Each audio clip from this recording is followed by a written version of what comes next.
Namaste and good afternoon. Thank you so much for joining this masterclass. Am I audible? Can you all hear me?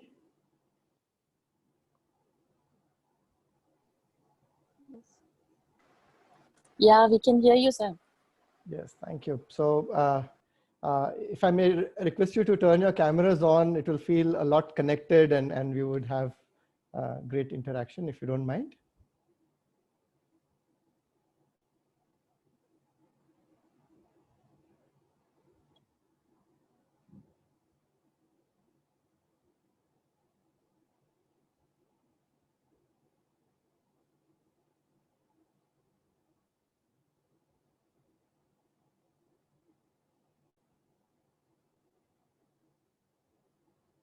Great.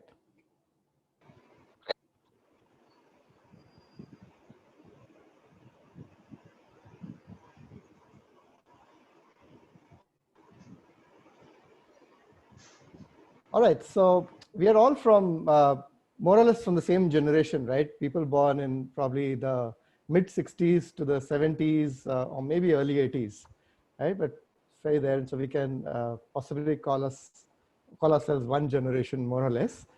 So interestingly, every generation thinks that they have been subject to the maximum amount of change in their lifetime.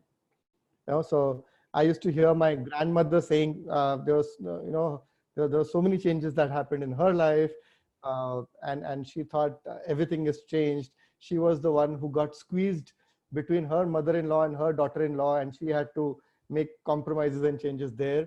My mother feels very much the same, right? Now I feel that we've seen so much change in our one lifetime. Put all of that together and we have seen almost a similar amount of change in the last 6 months. That's the feeling that a lot of people seem to resonate, right? So here's my question to you. I mean, just look at our, right? We probably did not have television or telephone when we were born, probably in the first few years of our lives. A few lucky one of us did. I probably saw television for the first time when I was 8 or 9. And since then we've seen such rapid changes in technology, and here we are, right? And look at the amount of changes that happened that have happened in the last 6 months. Okay, so my question to you is, does change come very easily for you? If yes, please say yes, that you can adopt very quickly and easily to change, but sometimes even create a change for yourself. How many of you think it's very easy to deal with change?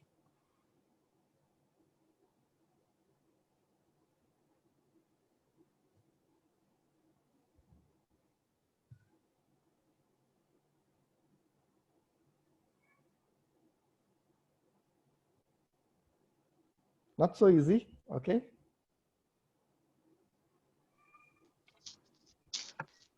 How about the others? You like change, find it easy to adapt to change because I'm open-minded. Great, all right. How many of you like familiarity and something changes? Initially there's a little resistance and then you say, okay, let me see what I can do. So there's that resistance initially, and then after some time we actually start liking that change.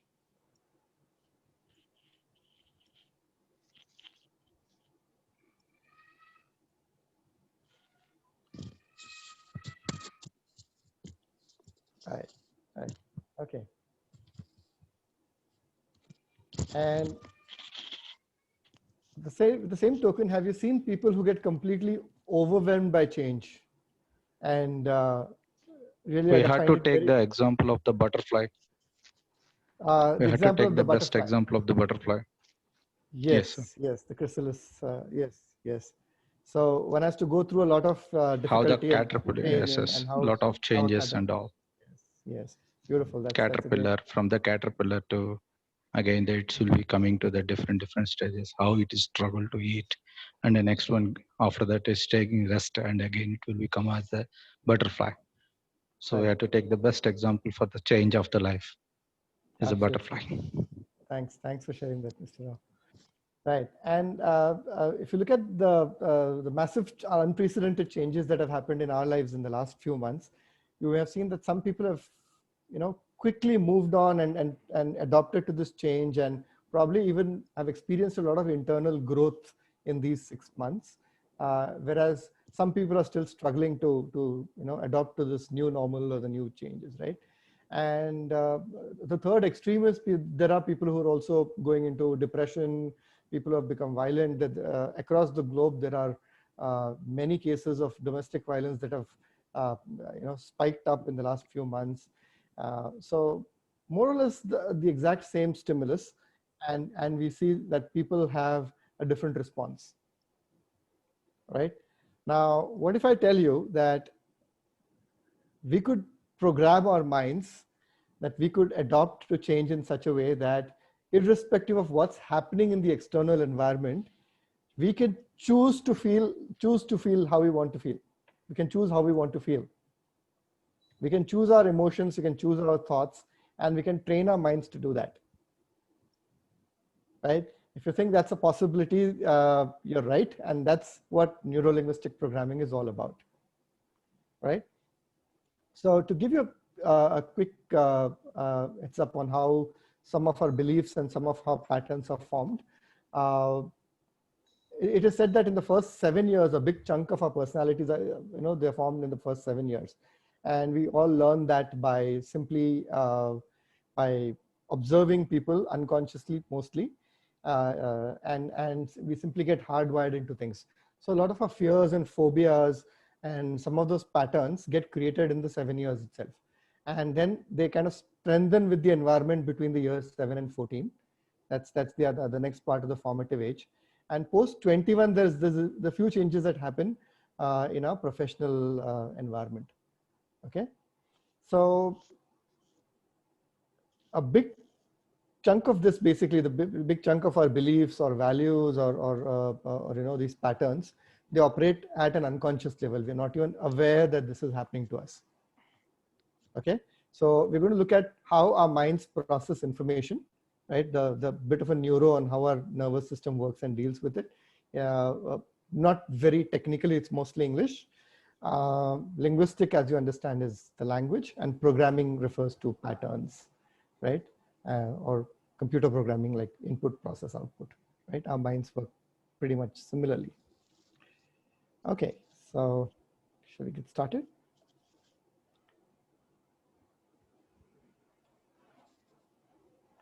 I'll quickly run through definitions of neuro-linguistic programming. What is NLP? The study of the subjective experience and any structure of subjective experience and anything that can be derived by it. Okay, so look at the two slide, look at this dichotomy here, right?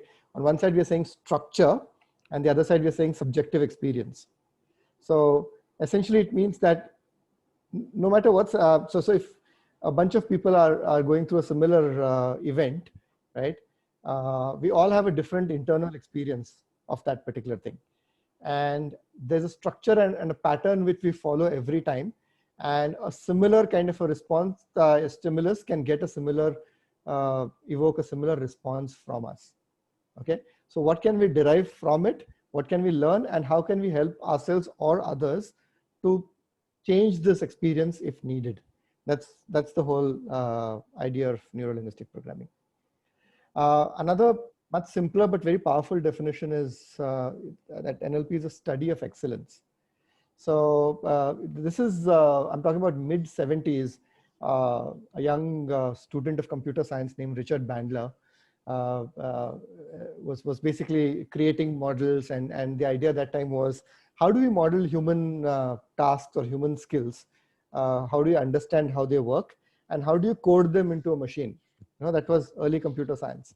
So they said, okay, if somebody has a great way of multiplying very large numbers, like Shakuntala Devi, if she can multiply a 10-digit number by a 10-digit number and get an extremely accurate answer every time in a very short time, that's a much better way of doing it than what I know or what I was taught.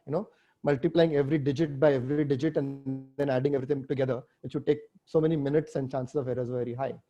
So now to understand Shakuntala Devi's process, for example, one needed to go and interview her saying, how do you do this? And she would say, okay, I have some processes, and at the moment I see numbers, something happens, and I just get the answer. I visualize it and something happens, right? So that's not enough information for us to code into a computer. We need to know the exact steps that she's taking, right? So that's when we need to ask her, okay, the moment you see these numbers, what exactly is happening to you? And she would probably now have to slow it down. She has to slow a split-second mental program into its smaller steps. Now, the moment that process is slowed down, an unconscious process begins to come to conscious awareness. And she's going to tell you, I do this, then I do this, then I do this, and this is how I derive. Now I have specific steps, right? And those can possibly then code it into a machine. Now, the next big question was, why should Shakuntala Devi tell me her process? Why would she even give me time, and why would she give me her secret or give me her process? And what can I do to build that trust? So the next question was, I need to build trust. I need to build rapport with her so that she gives me that space. She needs to feel safe where she can actually study, or she can share these things with me and participate in the study. So they figured that psychiatrists and psychologists, great therapists, teachers, salespeople, these are people who tend to build rapport with people very, very easily and very quickly. So they started studying the language patterns of psychologists and psychiatrists and therapists of that time. And that's when a lot of modeling started happening. So they saw patterns, whether it was a psychologist like Virginia Satir or Fritz Perls, they had some patterns. So they modeled all that together and called it meta model. And then they met Milton Erickson, who was considered the father of hypnotherapy. And he had a very different way of influencing his people. He would tell them stories. He would speak very vague language. And from there, when they modeled him, another model called the Milton model came. So the meta model, which talks specifically about, asks more questions like, how exactly do you do it? What happens then? And then what happens? And they go more and more into details by asking specific questions. That's the meta model. And vague language, hypnotic language, stories and parables and metaphors, all that also gave a similar result, but that was something that was completely opposite of what this was. So that was called the Milton model. And these two models initially became neuro-linguistic programming.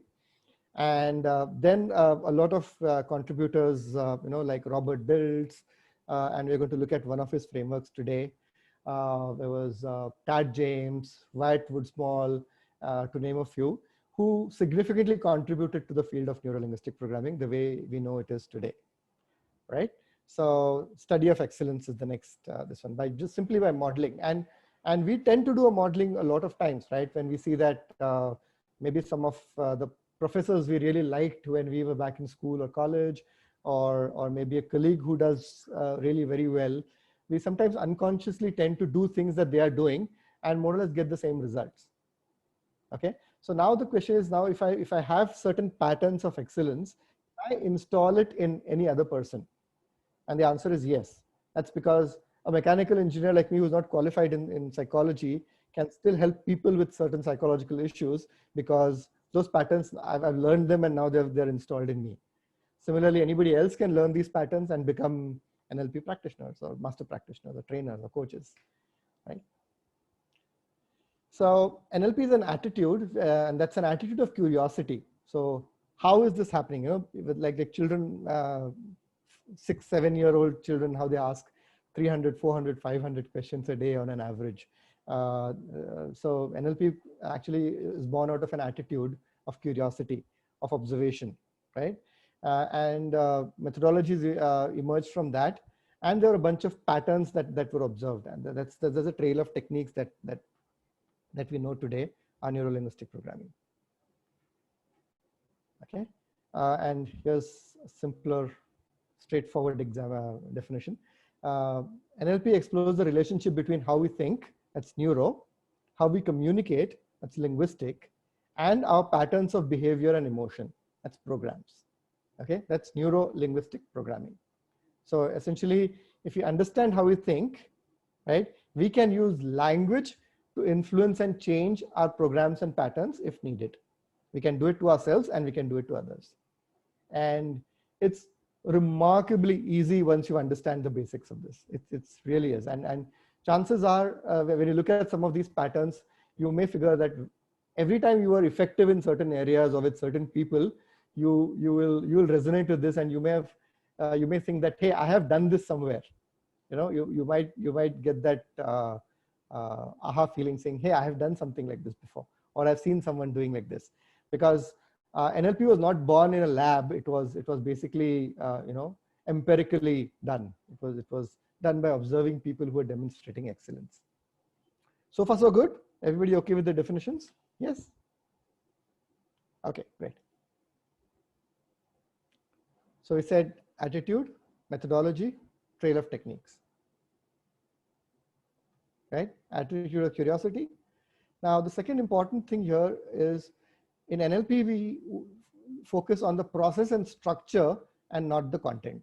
Now, this is something that's different from, let's say, a traditional psychology, where one is required to sit with the therapist and give out their entire history. They need to tell everything that happened and things like that. In neurolinguistic programming, it's simply about how we process information. And if we can literally change the way we perceive or process information, we can get a different result. Okay, and in the next couple of slides, I'll tell you exactly what I mean when I say that.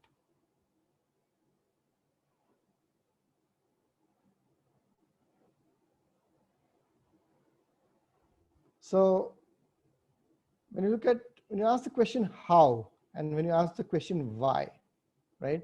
So we all must have at some point in time dealt with colleagues or students who come late, right? They come late to class, they kind of show up late at work.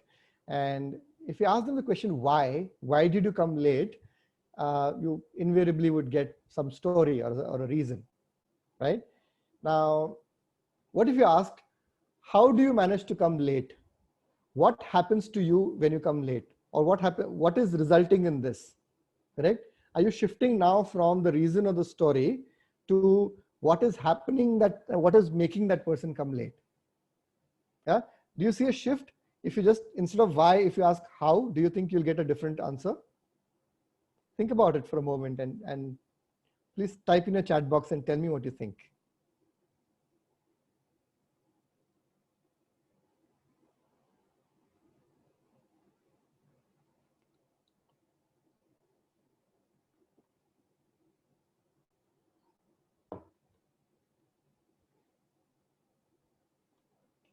Yeah, anybody? If you ask how instead of why, will you get a different result? Okay. Does how give you more of the process than reasons and stories?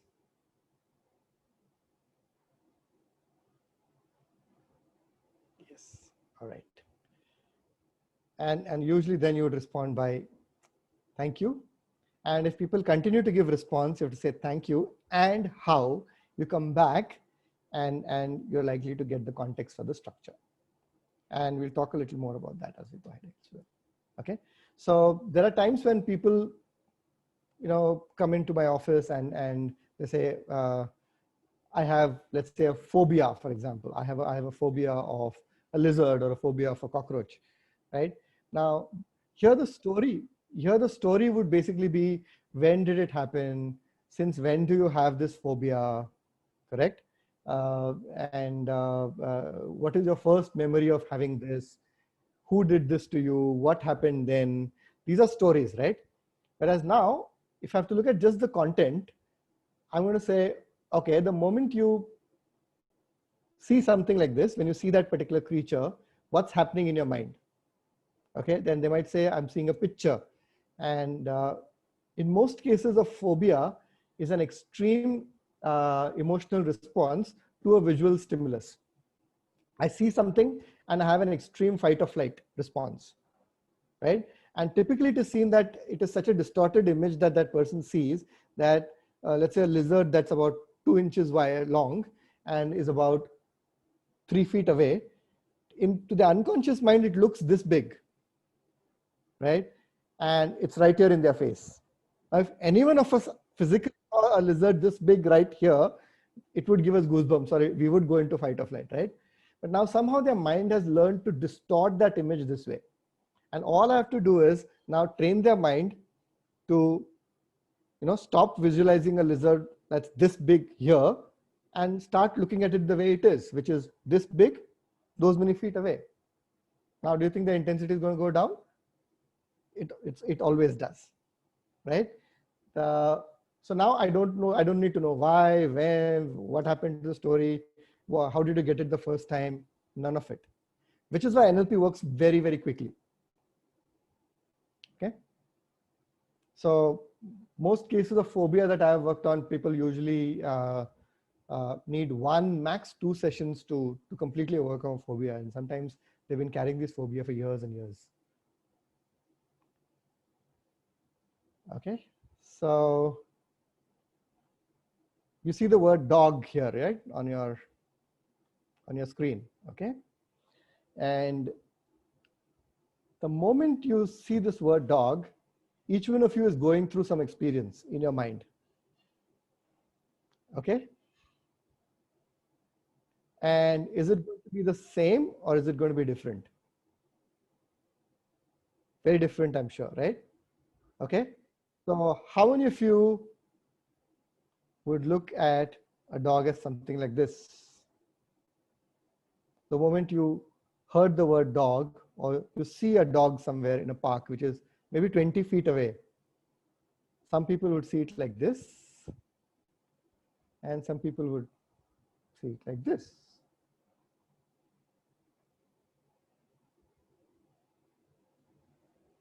Yeah. So how many of you look at a dog as the first 2 pictures on your left, and how many of you look at dogs as the second 2 pictures, the second lot 2 pictures? How many of you love dogs? There's several dog lovers here. Second, okay. Love dogs, right? Okay. Right. So no, so there's somebody who doesn't. A lot of people like dogs. Veena is smiling, but we don't know whether she likes or doesn't like. Ketki doesn't like. Okay. Love dogs.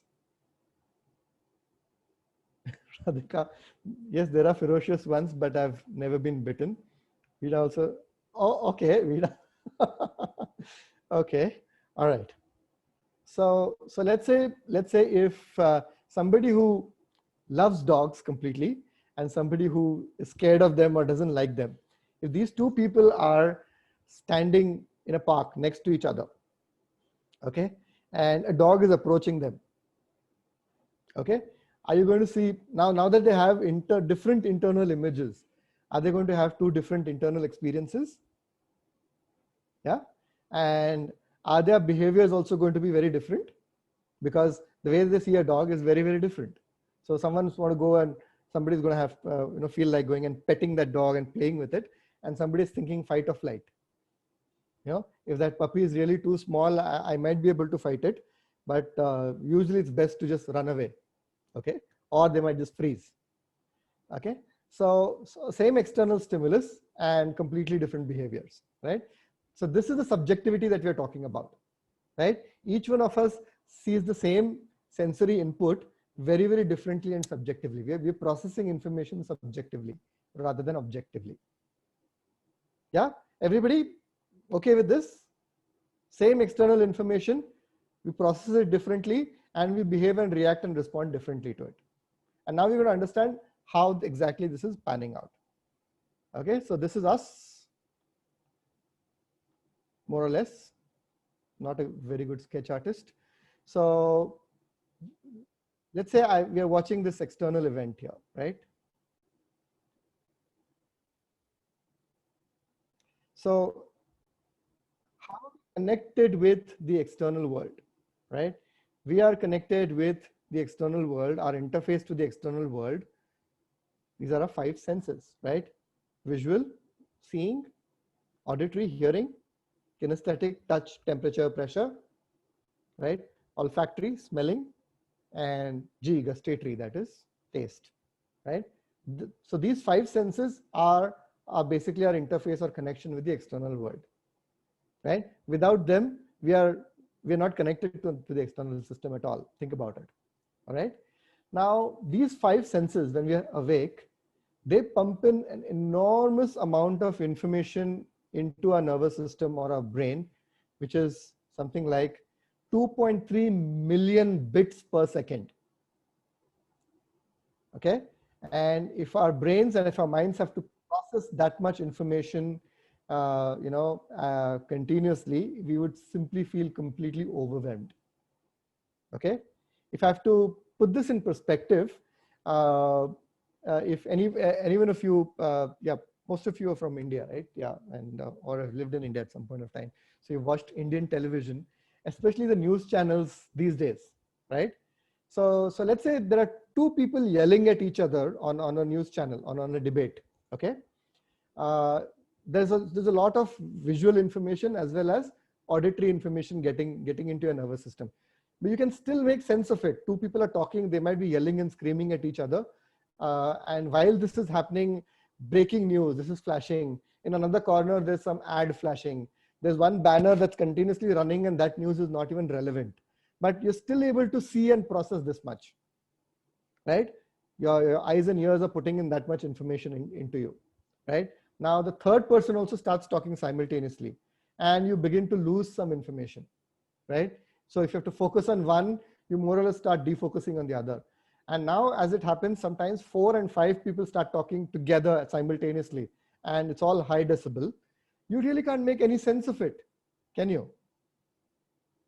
Right? So now if you have to really make sense of something somebody is saying, you really need to look at their lips, try and connect the lip movement to the sound you're hearing. And while this is happening and while you're trying to make sense of this, you would have completely lost what everybody else is speaking. Your focus on that banner that's flashing, that breaking news, it's all gone. Correct? So the message here is we can only process a limited amount of information consciously. That's a limitation of our nervous system, like our brain. Right? So what's exactly happening when so much of information gets into our system? Okay. There are filters that are getting applied to it. We either delete a big chunk of it. Okay. We may misunderstand some of the words that are being spoken, so it's distortion, right? Or we may completely get turned off and say this is all noise. We'll generalize this as noise. Get it? So much information is coming in, some of it gets deleted, some of it gets distorted, and some of it gets generalized. Okay, because our nervous system cannot process all the information coming in. Right now, when you're listening to me, there might be another 5, 10, 15 sounds around you, but you are not even aware of it till I pointed out. Okay, you might listen to the noise of the air conditioning or the fan that's going around. Somebody else in another room is doing something, and you could possibly now, if you really focus on it, you start hearing. Otherwise, it was all getting deleted from your conscious awareness. Okay, so far so good.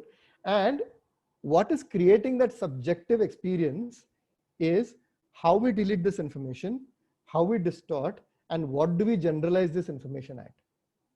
Okay, so the dog lovers, now I'll look at just distortion and generalization. The dog lovers are distorting that dog as something very friendly, cute, cuddly, lovable puppy. So they are also distorting. Okay, people who are scared of dogs are also distorting it, but in some other way.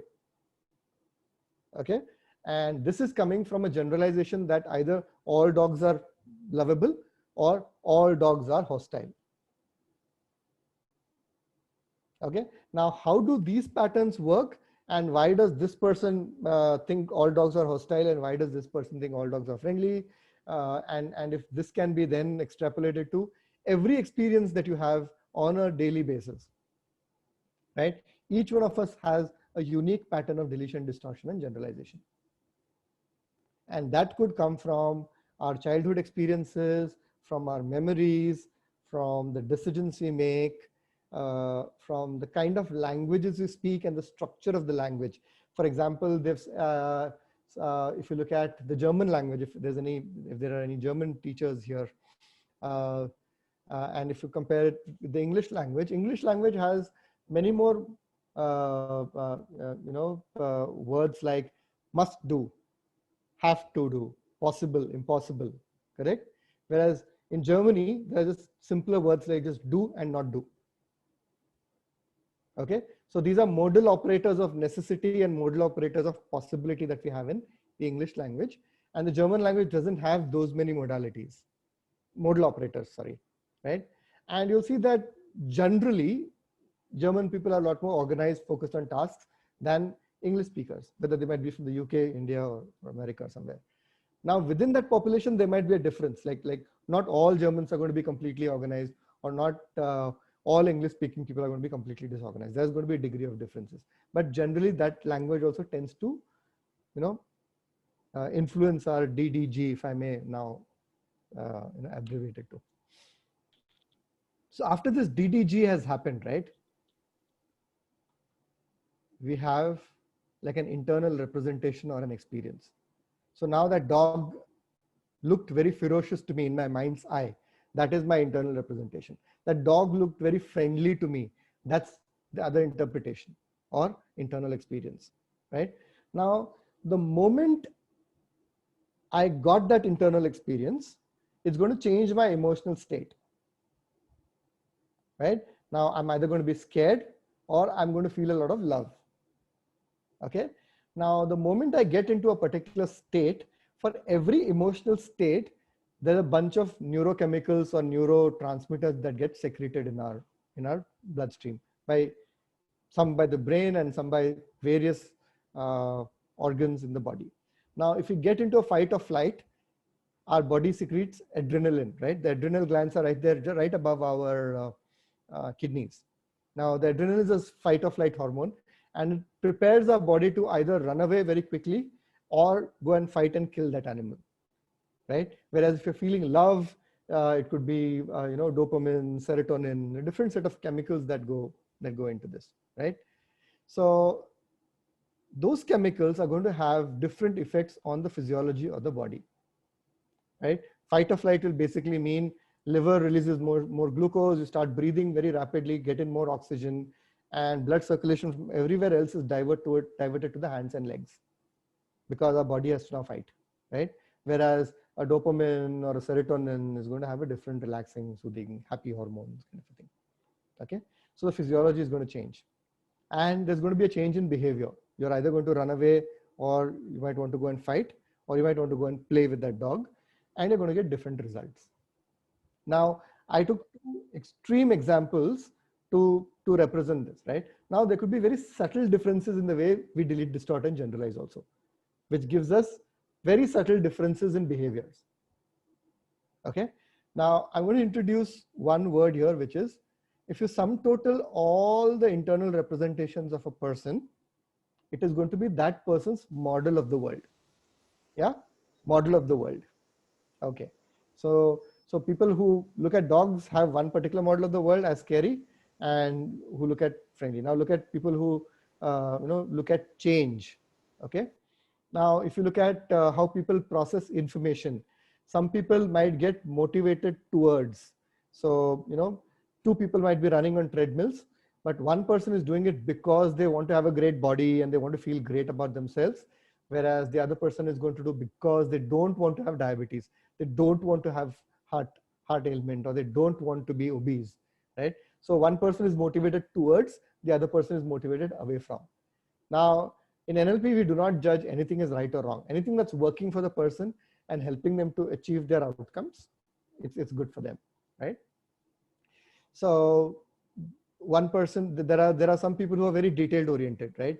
So, let's say even if a husband and wife, the husband is a big picture person, the wife is a detailed oriented person. And, the wife is going to ask you, how was your day? And he's going to say, yeah, nice, good, right?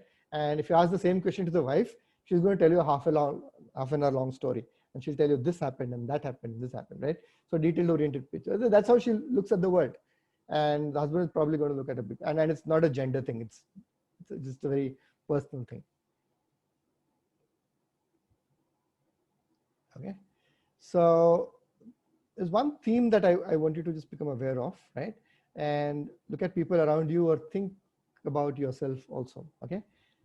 Just take about 30 seconds and think about things you want or wanted to do or have.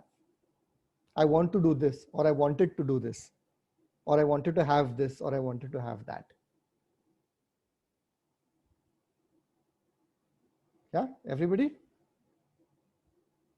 Okay. And let's say when it did not happen, what happened? If you did not get it, what happened? We generally seem to say, I could not do this because dash. I could not dash because dash, right? You see a lot of people speaking language like this, right? Yeah. Disappointment. And we tend to look for a reason as to why this thing did not happen. Correct? And a lot of times we really get good reasons. Okay. But giving reasons, does it help us? Or does it help anybody? But yeah, but my parents got me married. Yes. Okay. So there's a very interesting thing. Of course, again, different cultures have this, but there's one thing that I've noticed, it happens in India many times.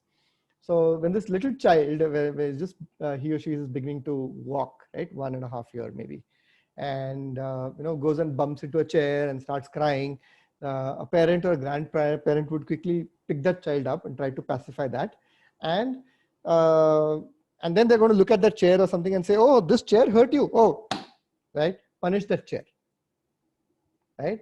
So right, and we said look at years 0 to 7, right? Those are the formative years or formative ages. And now this child is constantly seeing this pattern and getting hardwired into two beliefs. Okay, always there's something else that's responsible for my pain. Okay, there's always a reason, something else or somebody else is giving me the pain. And if somebody hurts me, I hurt them back. Okay, now tomorrow as the child grows up into an adult, the content might change, but the process is going to remain the same, right? Earlier it was a chair that caused me pain. Tomorrow, yeah, it's like my parents who didn't allow me to study further. Okay, then it was the weather. It could be my country is too populated, my country is too corrupt, and so on and so forth. Correct? And it could even be like a planet that is 1 billion kilometers away that is controlling my life for these 7.5 years. And everything that's going wrong in my life is because of what that planet is going to do to me for the next 7.5 years, right? So once you're hardwired into believing that it's always something external, the content can change, but the belief remains, the pattern remains, and that's a program. And similarly, over the entire, over our entire lifespan, we get hardwired into a certain set of beliefs and they stay with us throughout. But interventions like these can actually help us to identify which patterns are getting in the way and change those patterns. Okay, and that's the whole process in neurolinguistic programming. All right. So I'll quickly introduce you to the next term, which is operating from the cause end or operating from the effect end. So the moment I say I cannot do this because of that, so the moment I have a because in my language, I'm operating from the effect end, which means that the cause is outside me, the cause is somewhere else, and because of that particular thing, this is what's happened to me, right? So that's the time I'm operating from the effect end, okay? And what happens when I'm operating from the cause end? From the cause end, I'm thinking about, okay, what have I learned from this event that did not give me the result I wanted? What can I do differently? What can I do better? Correct? It's about taking accountability. It is about taking responsibility, right? All that can be summed up as operating from the cause end. And in certain contexts, yeah, we all operate from, to keep toggling between cause and effect depending on on what we are hardwired to doing and all that. And in certain contexts, or look at any event in your life that has gone really well because of your efforts, because of your thoughts, and because of your ideas. Think about, if you go back in that time and you saw, ask yourself, did I at that point operate from the cause end, or did I operate from the effect end? Okay. And think about things that didn't go really well for you. Okay. And ask yourself if you operated from the effect end at that point, or did you operate from the cause end? Okay. And tomorrow, when you're as leaders, as leaders in education, when you see your team members, your students speaking, just from the structure of their language, you will know if they're operating from the effect end or the cause end.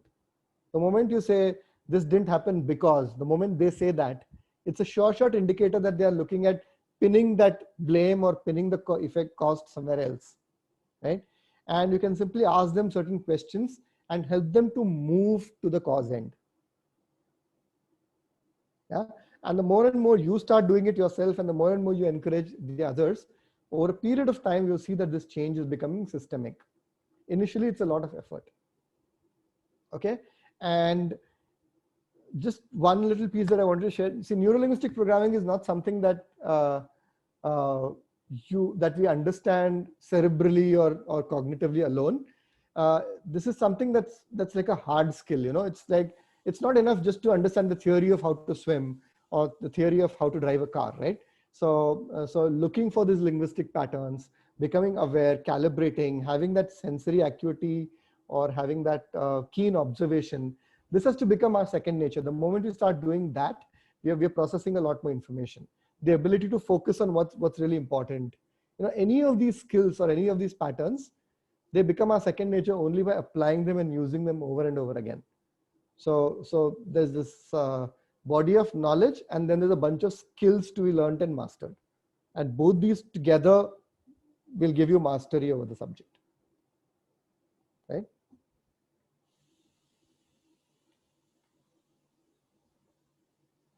So yeah, like I said, effect end people talk about reasons, cause end people talk about what actions they took. And obviously, when you're talking about results and actions, you are more empowered. And that's the best way that we can empower even other people working with us as leaders. Okay. I'm quickly going to walk through, some important presuppositions or principles of NLP. These are like convenient beliefs that you might want to hold on to. And there are 20 plus of those, but I've just picked 9 of them, the ones that I thought would be most relevant and important, and a bunch of others. So these are the most powerful ones, if you ask me. Okay. So everyone has a unique model of the world, and respect that model of the world. And the moment you become aware of this, right? And it's true for each one of them. So if somebody who doesn't like dogs and they think that dogs are not friendly and not such a great thing to have at home, it's their model of the world, and it's true for them, right? And somebody who thinks that the best thing that's happened to them in their whole lifetime is that pet they have at home, it's their model of the world, and it's true for them, right? So the first thing that you start when you're interacting with another person is, yeah, they are operating from their model of the world. It's unique for them, it's true for them. We will see, let me understand, and when curiosity begins to kick in, we want to understand that person's model of the world a little more. So we start off with curiosity, right? The map is not the territory.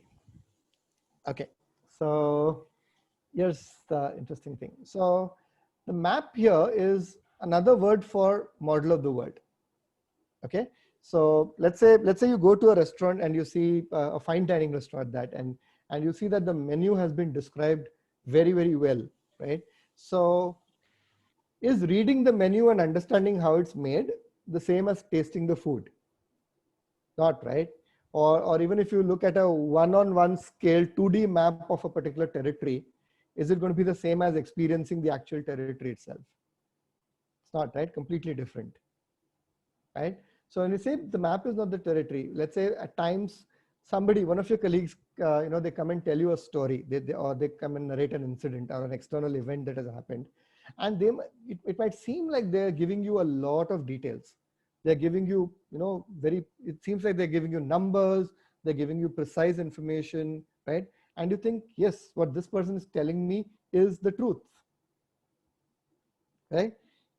But no matter how much they tell you and how detailed that information is, remember that it's still a deleted, distorted, and generalized version of the reality. It is their model of the world still. Even if it's very eloquent, even if it is detailed, it's their model of the world. Okay. So now the moment you say, okay, this person has told me a whole story, and before I make a decision or before I make a judgment about this, can I understand a little more? And how can I understand a little more?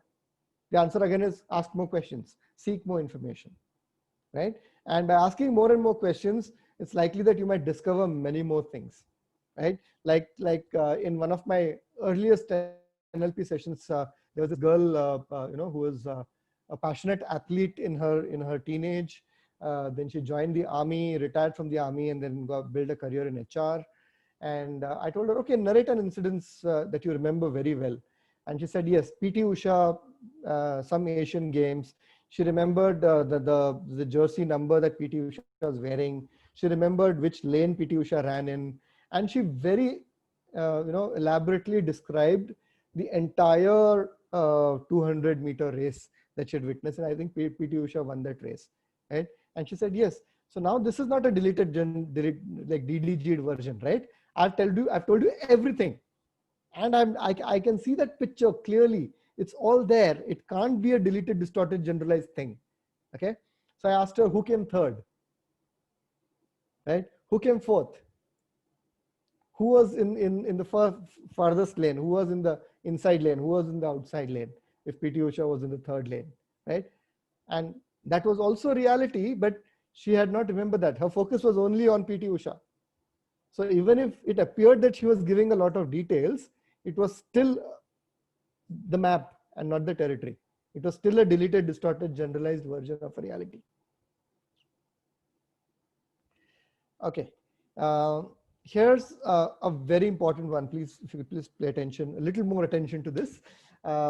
People are not their behaviors. So what happens is it's a very human tendency to, observe a certain behavior in people and give them titles or labels, right? Like, let's say what happens to somebody who's come late 4 or 5 times. That person very easily gets the title or a label, late comer, right? And then slowly everybody starts to call him that, and and there are several times when, let's say, for the next 6 months, this poor fellow comes to school or college or office at time, or on time or before time. It never gets noticed.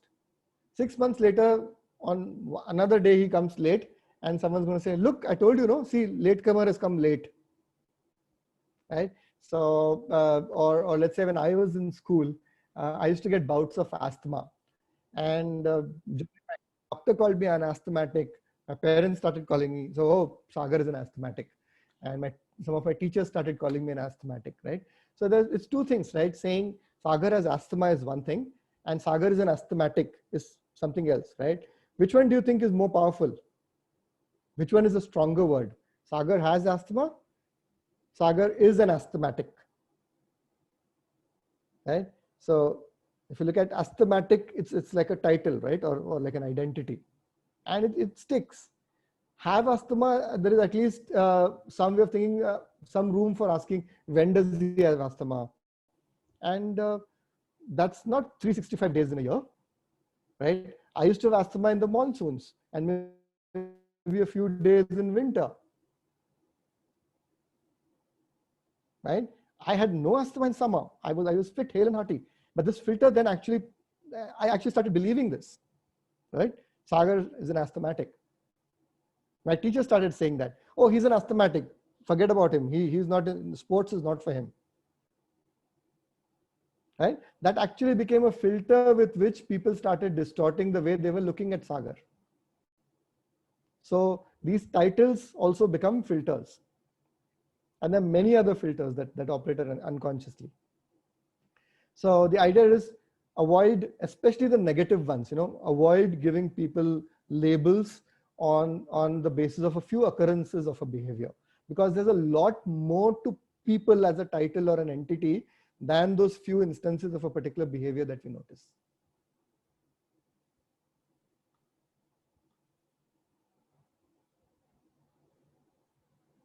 Yes, exactly. Asthmatic is powerful. Yes, Urvashi says Sagar has asthma. It's something you have, something you can lose. You have it today, you don't have it the other day, right? Correct. And interestingly, 20 years later, like 20 years out of school, we had a reunion, and 2 or 3 people actually, the first thing they asked me was, "Abhi bhi hai kya asthma? Do you still have asthma?" Right? Because Sagar and asthmatic went together in their model of the world. Asthmatic becomes a concrete condition. So winner, loser, clumsy, speller, bad at math, good boy, good girl, bad girl. These are all titles. And more often than not, these titles are limiting in some way for you and for the other people as well. Okay, that's why people are not their behaviors. We focus on only the behaviors rather than giving them the titles. The meaning of all behavior is dependent upon the context it appears in. Right? So I think growing up in the Doordarshan era, there was this there's this beautiful little clip where it's lunchtime and a teacher is hearing a lot of commotion from the staff room, right? And he says, and it's in Hindi, and they say, "Oh, ye bacche kitne shor macha rahe, abhi सीधा करता हूँ सबको," right? So when he goes there, they've seen that one kid has forgotten to bring his lunch, and everybody in different languages. So like a Bengali boy says, "Oh, ye roshagulla khao na," and someone else saying, "Ye idli hai, kha le," and everybody's trying to cheer that boy up, and they're trying to share his lunch with him. Correct? So the context of sitting in the staff room and just hearing that noise is like these children are up to some commotion. They're up to some mischief, right? That's the meaning that the teacher gave when he was in the staff room. And the moment he actually saw what was happening in the classroom, when he saw the context, that those same behaviors became very, very endearing. Right? Exact same behavior, but completely different meaning if we actually take the effort to understand the context in which they are appearing. Yeah, making sense?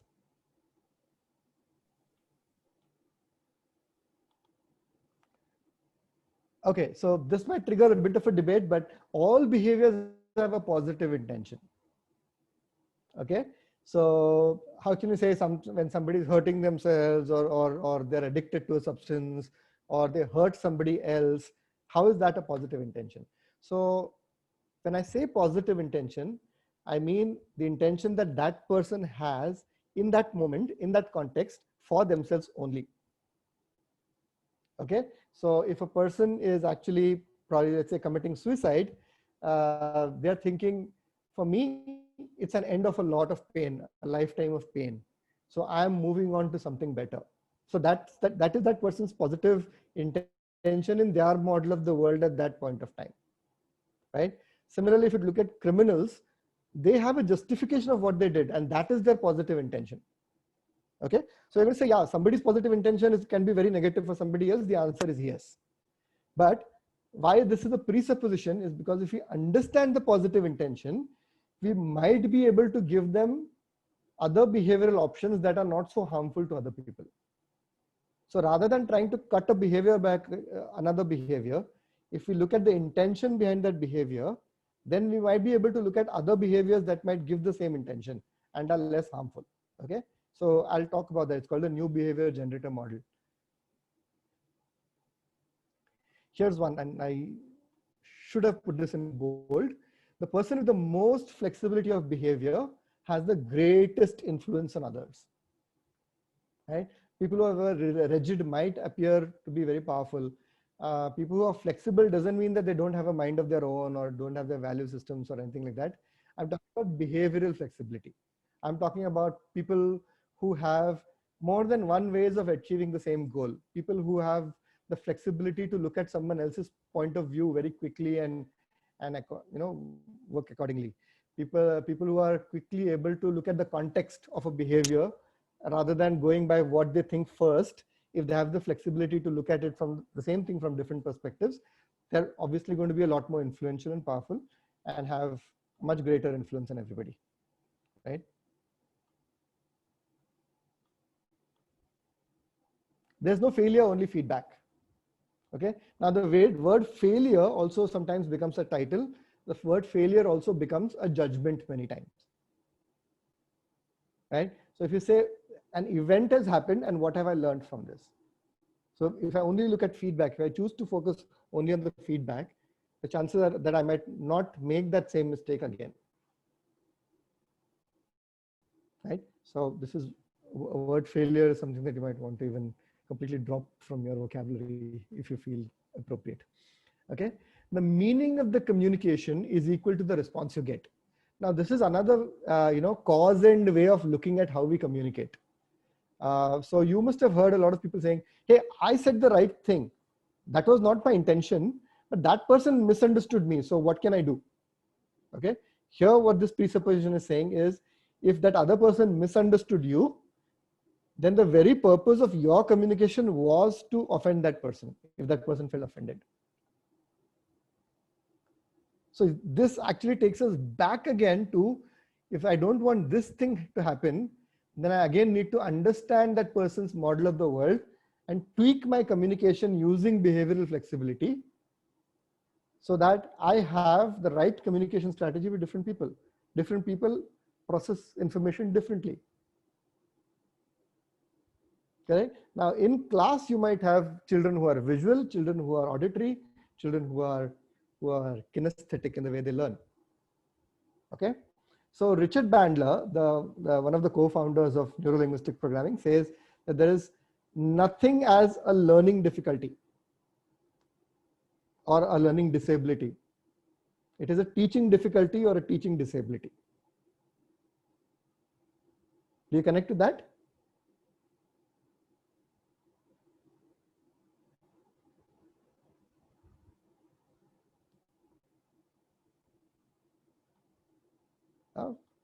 And the last one is, you cannot not communicate. Basically means even if you're not talking, even if you're not speaking, you are still communicating something. Yes, Mr. Rao, I didn't get your question. I said maybe not all the time. Is that your response to the meaning of the communication is the response you get? Yes, sir. Okay. So when does this apply, and when are those times do you think that it does not apply?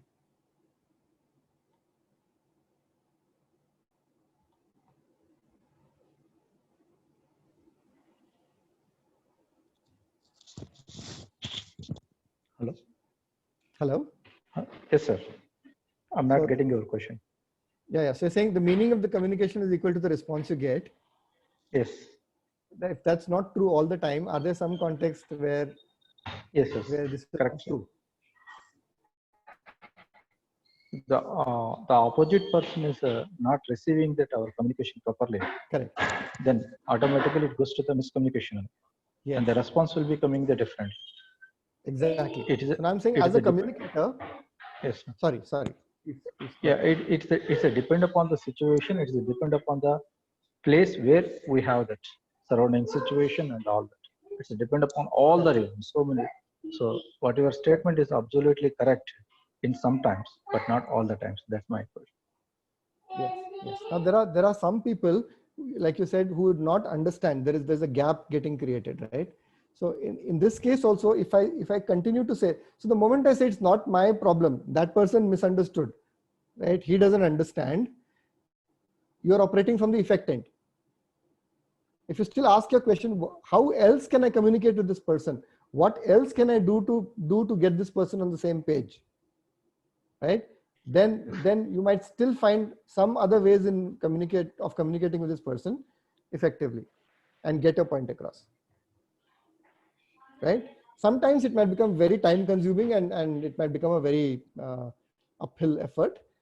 It's doable if that's really what your outcome is, right? Sometimes you might not have the time to do this, and I agree with what you're saying on that. Okay, so I'm quickly going through the next slide. How does this whole what are the key requisites, or how does the process of NLP work? So the first and most important thing as an NLP practitioner, so even if you're applying any of these techniques, you become a practitioner and the other person becomes a client. So the most important thing is you always build rapport with that person, even if you're going to have a difficult conversation, right? You as a leader in an organization, you may have to communicate, or you may have to reduce the size of your team. There are a lot of times we have to go through very difficult communications, right? It could be parents, it could be teachers, coordinators, our colleagues, our management, it could be anybody, right? But first and foremost thing is, no matter what we do, if we are always in a state of rapport with that person, right, the communication becomes that much easier. And there are very many ways of understanding the language patterns, of understanding the thought patterns. If you are able to do that, we will be able to build rapport very quickly, right? So for example, if two people in Hyderabad, both Telugu speaking, complete strangers, if they listen, they are sitting in a restaurant, they're speaking Telugu, they might not really even look at each other. But if two Telugu speaking gentlemen, if they are in San Francisco in a similar restaurant and they start speaking Telugu, they're suddenly going to start looking at each other. Oh, where are you from? Right? Because in an unfamiliar environment, if there's familiarity, if there's something common, that rapport gets built very quickly. So the idea is, how do you build the, how do you have some commonalities? How do you connect? So if you look at how nationalism, how certain symbols of nationalism bring people together, right? Music brings people together, similar likes. So how can you build similarities in your team? How can you get all your team members, all your students, all the teachers to connect to a common cause, to a common set of values, to a common set of symbols, right? It's that much, it makes that much, building rapport that much easier. Okay, so rapport is the most important thing, right? At a starting point of every change process. Being you as a practitioner, being in a resourceful state all the time. And how do you become resourceful?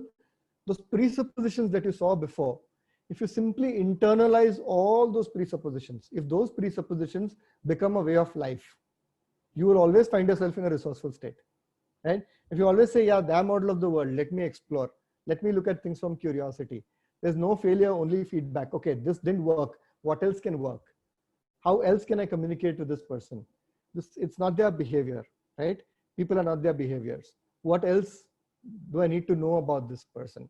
That's your resourceful state, okay? Your resourceful state is going to trigger a resourceful state in the other person as well. Okay, so that's R, R, R. The O is having an outcome focus. There always has to be a focus on what you're doing, what you want, and what the other person wants, right? Or it will be a common outcome for the entire organization. Okay, and the last part is ecology.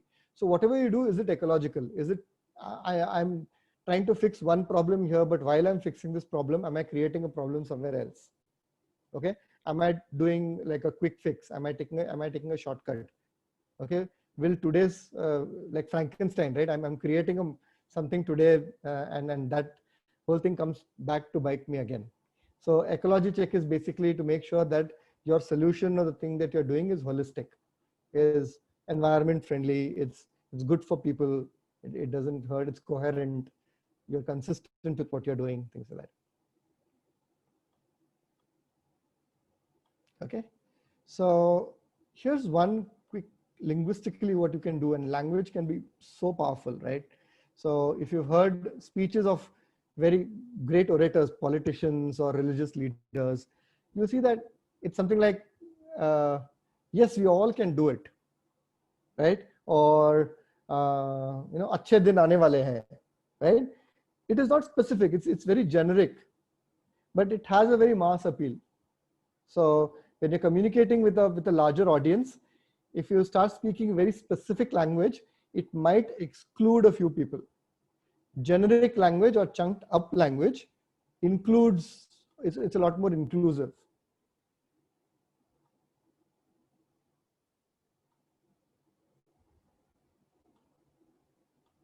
Sorry, some more people trying to get in the room. Okay, so if you ask a question, what is the purpose of, what will this get you, what is this an example of, right? That's when you are becoming more and more vague. When you ask how exactly, how specifically, okay, or when you ask some meta model questions, I will tell you what meta model is. You are getting more and more into the details. Okay, so for example, saying we have a lot of students is chunked up. So a lot of students can mean different things to different people. And when you say I have 3,422 students, that's a very specific or chunked down information. So you might either want to speak here, depending on the context, and you have the flexibility to quickly switch over to a generic language. And lateral chunking is chunking at the same level. So I'll tell you in the next model what I exactly mean. Okay, how does this create choice? So let us say a child, okay, a child in your own house is playing a lot of video games. I'm sure a lot of parents are delighted when PUBG got banned. So let's say playing a lot of PUBG. Okay, that's a behavior. And as a parent or a teacher, you think, okay, this behavior is not that great. Okay, not very useful. Okay, so normally what we do is we tell the child, don't do this, do that, go do something else. So we are trying to force a change in behavior and we're trying to replace it with a behavior. Now think about how you can change a strategy. Every behavior has a higher positive intent. Now this behavior is harmful, right? This behavior is harmful. It's hurting my eyes. There are many things that are not going well because I'm spending too much time playing a particular video game. Okay. Now what is the intention? The intention could be, what is the purpose of playing this game? When you chunk up, it is somebody's going to say, okay, because I want to be entertained. I want to get rid of boredom. I want to be entertained, right? So now you know the intention behind this, okay? And then you can ask, what else will allow you to get entertained? What are the other ways of entertainment? And you might get a bunch of new behaviors, right? Similarly, look at smoking as a behavior. Although smoking is one example where there are too many intentions behind one behavior of smoking, right? But look at just one of those behaviors. It's like I feel relaxed. I smoke because it makes me feel relaxed. Now relaxation becomes the higher intention or the positive intention behind it. Okay. The next question is, what else can make you feel relaxed? So at the behavioral level, you'll be able to find many more this one, because logically they know that this is not the great thing. They're seeing that graphic picture on the pack every time, but they continue to do this because they're simply not wired into a new positive behavior for themselves. Right?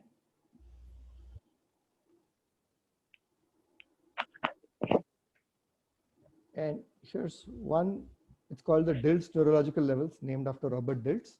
And this is one. So this is a topic that we typically use at a master practitioner level, right? And we do almost 20 hours. We do almost 20 hours of activities and learning just on this one framework. Okay, so if you really have to do the 3 levels of neuro-linguistic programming, that's practitioners, master practitioner, and trainer, it's almost 550 to 600 hours of learning. Okay, so this one thing itself can be several hours of learning. Okay, but look at this and how we can bring about a change, either in people reporting into you, or students or anybody else. Okay, so you all understand environment. If you're looking at me, my physical environment, this house that I am in, people around me, all that form my environment. Okay, similarly, you have your environment. Okay. Behavior, straightforward. It is basically what we do, what we say, and this is something that you can see me doing, you can hear me saying, right? So this is basically, you can observe my behavior and I can observe your behavior, right? So these are things we do and say, that's behavior. Okay, skills and capabilities, these are things that we can do, the knowledge we have, our ability to do certain things, that is skills and capabilities. Okay, so now these three have been coded in one different set of shades, and the next three are in a different shade, and there's a reason why it is so. All right, so look at values and beliefs. If anybody can tell me, your understanding of values, what do you mean by values? Because values mean different things to different people. What's your understanding of values? It's very important we all come to a common understanding of what we mean by values here.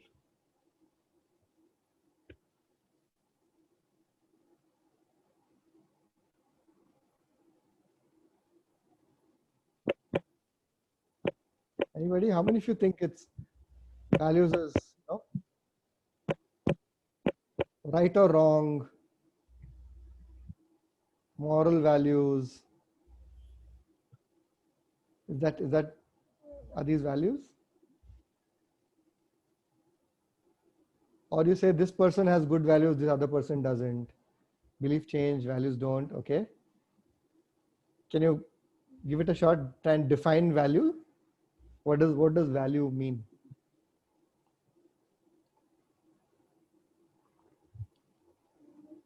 Deeply ingrained views. Values to me are do's and don'ts of being in society, while behavior expecting everyone. Okay, all right. So at this point in this context, I would like to offer a very simple definition of values. A value is something that's important to me. Something that is important to me is a value.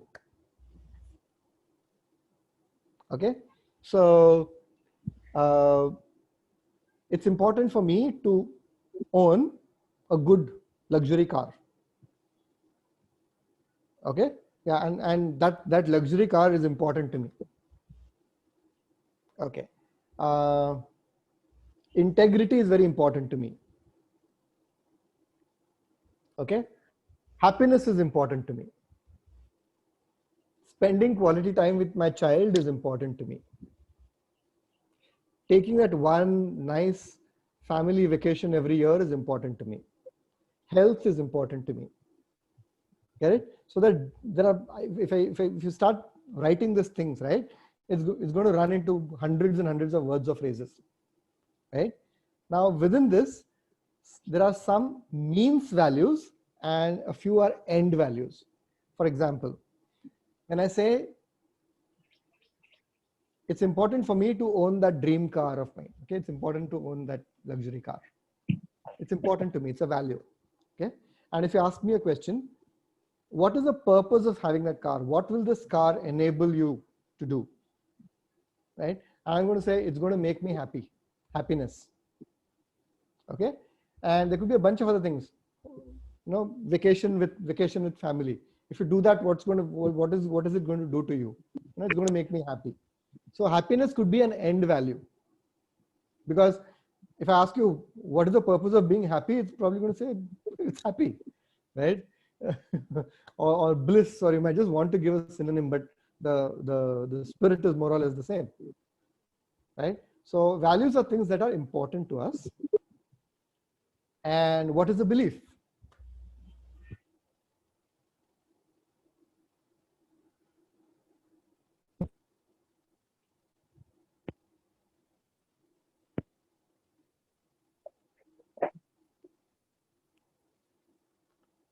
Yes, I thought values are something like reliability, loyalty, honesty. These two, yes.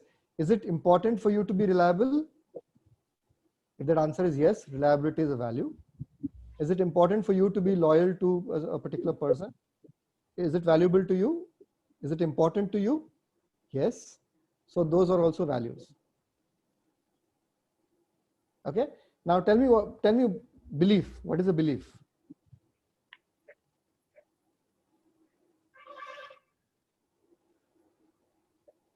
I can run a marathon. I cannot deep dive. I can't do deep sea diving. I can start and complete PhD at this age.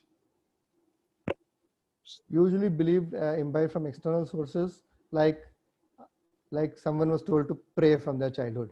Beliefs are personal. Yes, both are equally right. Right. So a belief is, by definition, is something that we hold to be true for ourselves. In that sense, yes, beliefs are personal. Right. So I can run a marathon, and that's true for me. Okay. I believe that a creator has created this whole universe, and I believe it, and that's true for me. I don't believe that there is anything like a creator is also a belief, and that's true for someone else. Right? So it is something personal and it's true. Okay. Now our belief strategies, and we can't go too deep into belief strategies, but let's say, how do we choose to believe that something is true for us, or how do we choose to hold something true for us, is again different from person to person. So for me, so let's say there are two different extremes, right? How do you know, or how do you believe that there is 20,000 rupees in your bank account? So how do you know that there are 20,000 rupees in your bank account? If you claim that you have 20,000 in your bank account, how do you know that there are 20,000 rupees there? Bank statement, that slip that comes out of the ATM, by seeing a bank statement, by looking at your internet banking account, correct?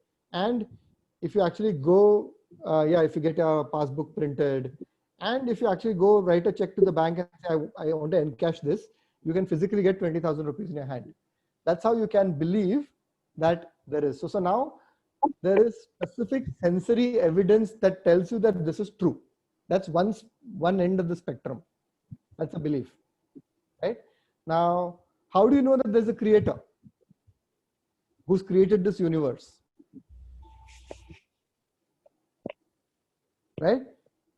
Now, you may not have had a very specific sensory information to this in the terms of seeing him, hearing him, or touching him. It's all an internal, it's an internal truism for you, correct? So that's the other extreme of the spectrum. So one spectrum, specific sensory information which tells you that this is true. The other is something that has been passed on to you from your environment at any point of time, right? And that's the other end of beliefs. And all our beliefs, the rest of the beliefs all fall somewhere in between. Some are partially validated by things, or you might read a paper. You may not have done that experiment yourself, but let's say if the World Health Organization publishes a paper that this vaccine works for COVID, you'll believe it because it's coming from a validated source for you, what you think is a validated source or a reliable source for you, right? Doesn't mean that you will go and experiment with everything to believe everything, right? That again is not going to be very possible. So we might have different strategies to believe different things. Okay, so that's about values and beliefs. Now coming to identity. We spoke about identity. So who is Sagar, right? Who is Rita? Who is Veena? Who is Rama? Like our core self, that's one identity that we have. And there are several other identities that we have. I'm somebody's brother, I'm somebody's father, somebody's husband or wife, I'm somebody's son or daughter. So all those relationships that we are into also become, our identities. The roles we play also become our identities, right? Like I'm principal of a school, I'm a master, I'm a teacher, I'm a director. So these roles also become our identities. Okay. And sometimes they can get very, very powerfully attached to us. Right. And at the top of the pyramid is purpose. Purpose basically is like a mission that we have for ourselves, or a higher purpose beyond all our needs, like the self-actualization thing in Maslow's hierarchy, that could be purpose. Now, why did I choose to bring this here is basically this can become, even if it is used in the simplest format that you're seeing now, it can become a very powerful tool for change work. Okay. So let's say you as the head of your institution or a head of your department want to start a new process in the way you work. Okay. So you're going to say, okay, we are spending a lot of time in our team meetings and all that. And a lot of time I'm seeing that these meetings are not very productive. Okay. Or suddenly something has happened, COVID has happened, and now we can't meet in a staff room at a particular time. Everybody is operating from different locations and we still need to have good meetings. So now the process of meeting has to change. Okay. So now if you have about 10 people in your team, you're going to say, I need to change the way all these 10 people are operating. And let's say you write an email or you do a video call like this and tell them what to do. And you'll see that about 7 or 8 people have started complying with the new process. You tell them to do it and they've done it. And there are these 2 or 3 people somehow, you tell them again and again, and they're not giving you that desired change. They're not exhibiting that behavior that you need. Okay. So one way of doing it is you keep telling them, you keep reminding them and tell them, okay, this is the 4th time I'm telling you, this is the 5th time I'm telling you, 10th time I'm telling you, and there's no change. And we would then start thinking, hey, this person is too rigid, right? This person doesn't want to change. This person doesn't have an intention, right? This is what we might think, and we might leave it there. Or we might punish that person. We might, penalize that person, or something might happen there. Okay. Now, Albert Einstein, one of his very famous quotes, it said, the significant problems we face today cannot be solved at the same level of thinking we were at when we created them. If you have to apply that here, we're going to say, if a problem is happening at a particular level or a particular level in this hierarchy, the solution might come from somewhere above that particular level. Okay. So look at a behavior. I am not following a process of how to organize a meeting, which means I'm not sending an email in advance. I'm not creating the meeting in Zoom. I'm not telling people the agenda. I'm not confirming with are available. And I'm simply announcing a meeting. You want that to change. Okay. Now, let's say Sagar is one of these people who is not doing that behavior. Okay. So you might want to come and check with me saying, okay, Sagar, we have discussed this before and this is not happening. So what is preventing you from doing this? Right. And you remember repo, right? You're asking me this question in a state of repo and you're not admonishing me, or you're not making this a very harsh conversation. It's a very friendly talk with a lot of repo. And I'm going to say, okay, sir, what's happening? I don't understand this Zoom. I've never used it before. I don't know how to do this, how to use this tool. Okay. So where is the gap? I have the intention of doing this, but I don't have the skill or the capability to do this particular thing. Right. So now instead of focusing on my behavior, if my superior starts focusing on imparting those specific skills to me, I might start showing that desired behavior. Right? Superb. Problem solved. Now there's another person who was also not showing that behavior, who also attended the training program session on Zoom, right? And is still not showing that change. Now here the deficit could be somewhere near the values or beliefs thing. saying now I am in this field for 40 years. Abhi, why should I change now? Or I cannot change. Now I cannot change is possibly a limiting belief. And you may have to now work on that particular belief. Okay, by offering them possibly an empowering belief. Or this might not be in my value. So this might not be important to me. I might simply say, I've been in this school for 40 years. I will just tell 2 or 3 of them, I'll make a call, you know, everything gets done. Hey, all the Zoom meeting and all is not required, sir. Right? So this person does not value the new process that you want to bring in.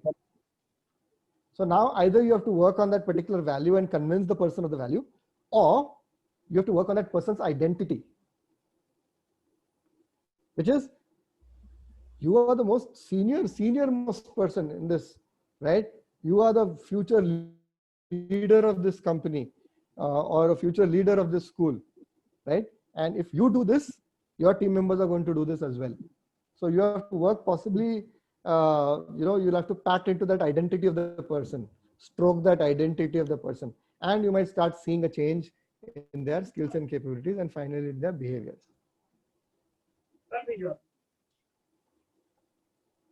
Yeah, does anybody have a question on this?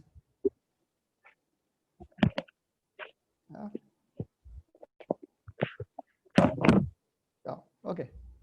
And coming to purpose, right? People who have a very clear sense of purpose, right, can actually overcome all the hurdles across all. If you have a clear, completely clear purpose, all the other things tend to fix themselves. Okay. So here, how do you combat the effect of environment on this pyramid? Okay. So having a very strong purpose and getting people aligned to that purpose. If you get people aligned to a purpose, which is the top of the pyramid, they will start showing you that behavior despite the difficulty of the environment. Right? If you can work on their values and beliefs, and if they really think that, yes, this, by doing this thing, it's really going to create a lot of value for me and it's important to do, they will do it.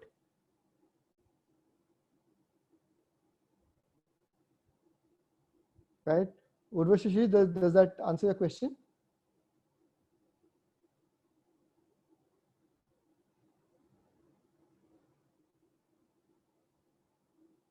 Okay. All right. So the next question is, as we go up, how do these things become more potent? So things that are in blue, right? Values, identity, and purpose, they're in blue because they operate at an unconscious level. Whereas skills and capabilities, behavior, and environment, they operate in our conscious domain. Right? You can see my behavior. You can see my environment. You can measure my skills. But you can't see my values and beliefs. They're very abstract. From a certain set of behaviors, you can only try to deduct my values, or you will make assumptions about my values, depending on a few instances of a behavior that I'm demonstrating.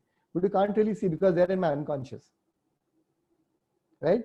So they are subtle, they are subjective, they are vague, but they are more powerful. Okay? So take the example of a young woman, right?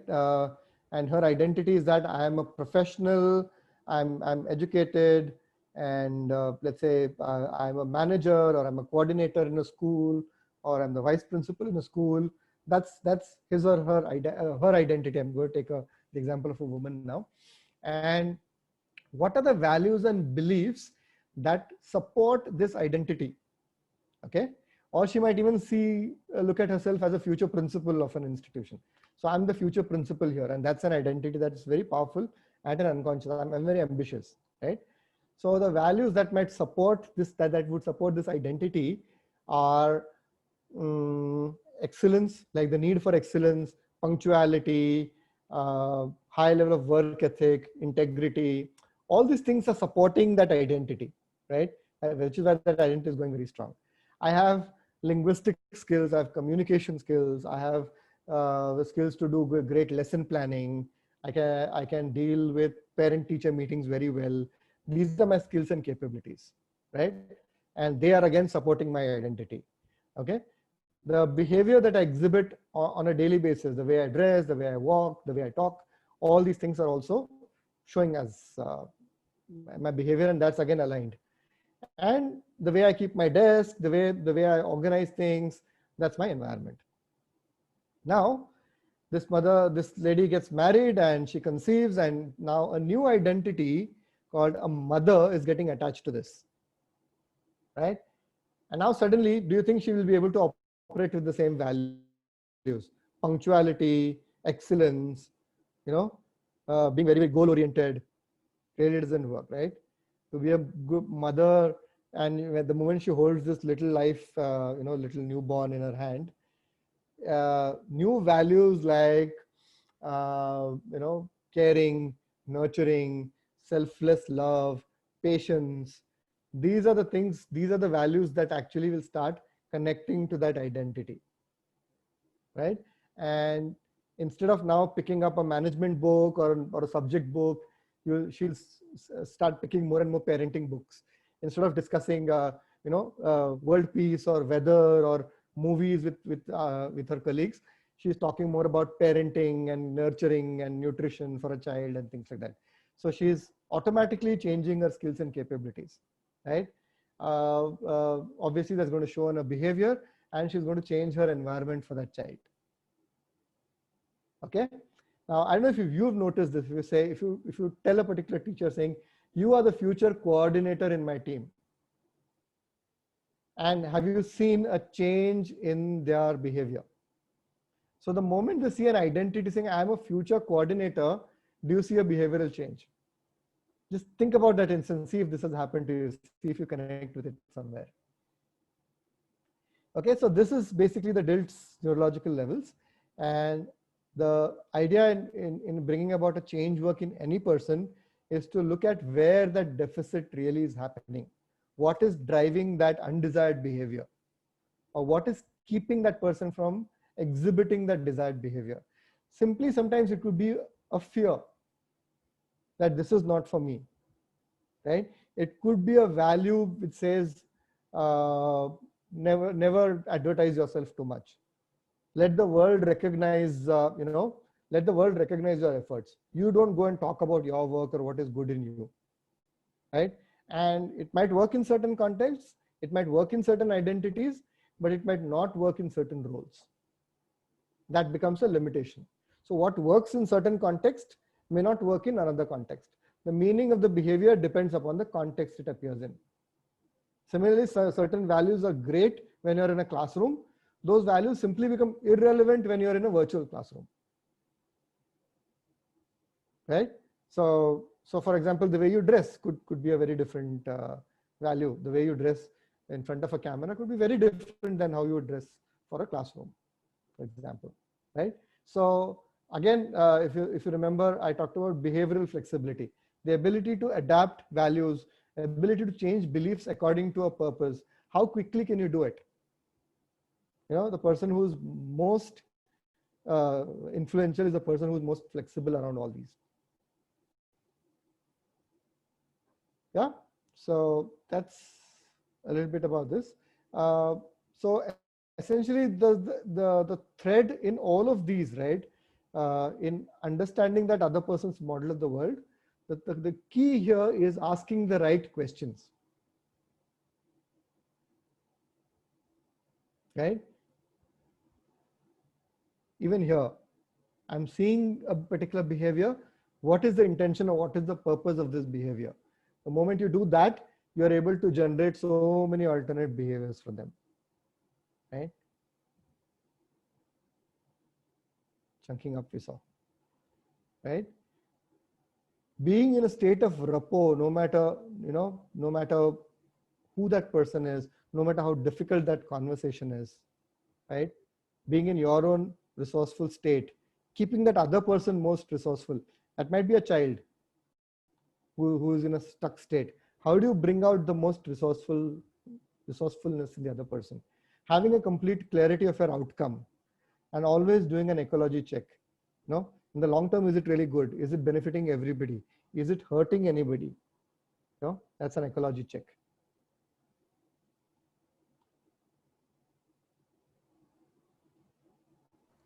Yeah, and a quick recap of cause and an effect end. And here's the communication model again. So yeah, I would like to now open the session for question and answers. Please feel free to ask questions.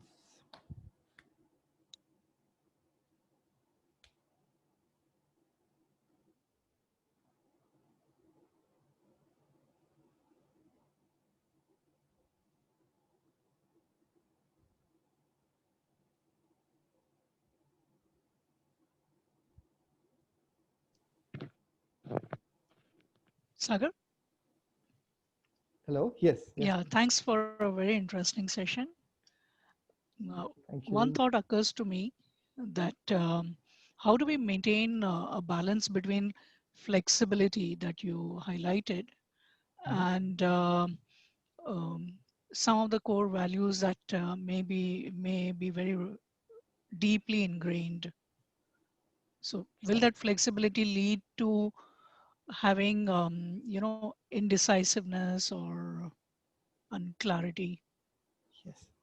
So usually what creates indecisiveness or a very high degree of self-talk that prevents somebody from taking an action are conflicting values, right? So even if respect is a value, and you might have respect for a teacher or respect for a colleague, the way you would have exhibited respect earlier is very different than how you would do it now. Or the way you respected your parent would be very different from the way your child is respecting you. It doesn't mean that the value is not there. It simply means the way it is manifested is different. Okay. So can I live the same value at the core, right? And can I demonstrate it differently? So the flexibility is in the behavior. Behavior is right there, right? The second one from the bottom. Correct? So can you have different ways to live the same value? So if you have that behavioral flexibility, it actually makes living a value that much easier. Right? It doesn't mean compromising the value. Right? Another important, if I have to just give you a demonstration of why this hierarchy is like this, right? And why not the other way? Just think about this, right? So let's say respect for every human being, if that's a value that somebody might have. And let's say somebody doesn't have this value. I don't have respect for anybody. I'm very arrogant, I'm rude, that's not a value for me. Okay. And I might have the best communication skill. I might be very, very high on communication skills. Okay. What's going to happen to my behavior? My value is going to become a filter, and I'm going to use these communication skills to, then my sarcasm becomes more sharper. My insults are very smart, and I'm giving out smarter insults, right? So that's why value becomes a primary filter, right? So when you're recruiting someone, you might want to have greater insights into that person's values and beliefs. And skill is something that can be learned much quicker. It can be learned quickly. It can be made measurable and things like that. Values cannot be measured. Yeah, does that answer your question, Veena? Yes, got that. Thanks. Thanks. Okay. Thank you so much. How do we bring it into practice? Okay. One is essentially being consciously aware of what you're doing. Putting every behavior into context, right? Understanding these fundamentals and internalizing them. Obviously, today, you may have cerebrally understood this. You may have connected with it, right? And this has to become like your second nature, it just means doing more and more and more of it every day. Like how you fumbled when you were driving, your car stopped in between here and there. And over a period of time, it became a second nature. All this will also start becoming your second nature. So How do we bring it into practice? Practice, practice, practice. Sir, any parametric? Well, it's like I said, it's a structure of subjective experience, right? So how good is a value? You can't really put a measure to it, right? Skill you may be able to measure, saying his accent or communication skills compared to a particular benchmark they're here, or I can ask this person to give a test, an objective test. If that person scores more than 90%, he or she is good. Skills and capabilities you can, right? But the others you don't. And look at the block there, right? So now we are essentially through that entire system, and we are basically looking at imparting skills and capabilities, and we are also looking at testing people or grading people only on skills and capabilities again, right? And look at those other things which are a lot more important. Those really don't get covered. I mean, they get covered in a moral science class or something, but we don't get assessed or measured for that. There aren't too many mechanisms to do that, right? Similarly, I've seen when I interact with people from HR, the way they would recruit software engineers is by putting these last year, fourth year engineering students through hackathons. Like they would do a 24-hour hackathon, and they would give them very tough tasks to code and test and come up with programs. And based on how well they do, they get recruited. And then they start getting feedback from their managers saying, oh, this person doesn't have good communication skills. This person is not a good team player, right? But you never recruited them. When you recruited them, you never looked for these skills in them, right? Neither were they really thoroughly trained into that particular thing. So these are the gaps that we face everywhere. And possibly at some point through coaching interventions and through awareness, we might start bringing this in.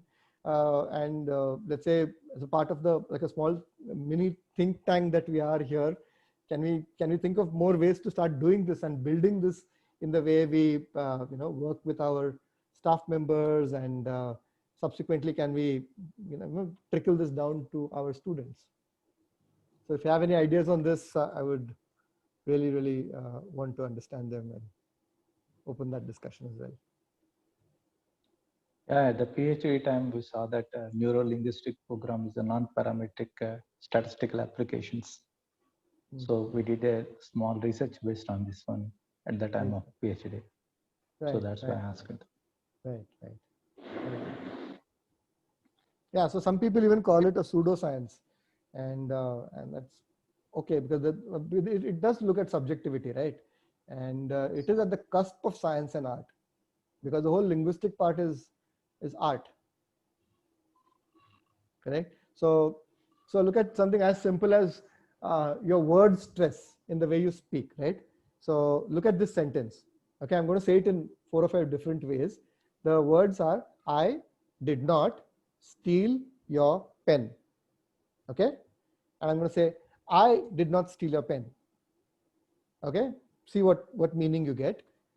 I'm going to say, I did not steal your pen. Okay, now I didn't do it, someone else may have done it. Did not, second time, I'm completely denying it. I did not steal your pen. Right? So I took it or I borrowed it, right? I didn't steal your pen, right? I did not steal your pen. So I stole somebody else's pen, right? I did not steal your pen. Right? I stole your car. Right? So now, how do you measure the effectiveness of this? But we know that it's conveying a different meaning.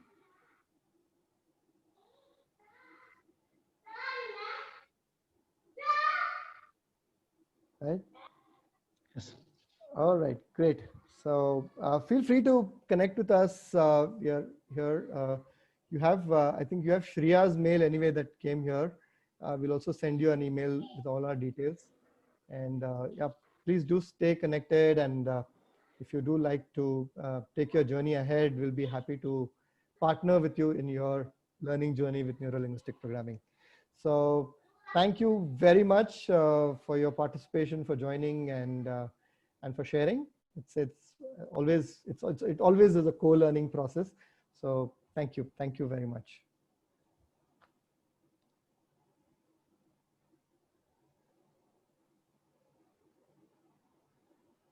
All right. Good evening. Thank you. Thanks, Sagar. Thank you. Bye bye. Catch up later.